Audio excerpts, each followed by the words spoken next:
আমি এই হাদিসটির প্রেমে পড়ে গেছি। আপনি যখন নীরবে ঘরে বসে কান্না করেন, আল্লাহ তখন ফেরেশতাগণদের উদ্দেশ্য করে বলেন, কোন জিনিস আমার এই বান্দার চোখে পানি আনলো? ফেরেশতাগণ বলেন, আপনার বান্দা সুখে নেই, আপনার বান্দা অনেক দিন হাসেনি।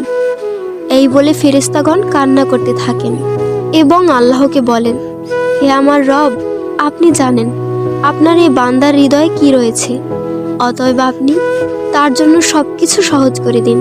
আল্লাহ বলেন, আমার এই বান্দা এমন কিছু জীবন থেকে হারিয়ে ফেলেছে যা সে অধিক ভালোবেসেছিল।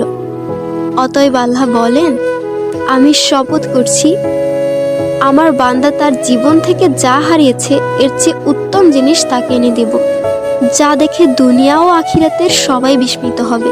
আলহামদুলিল্লাহ।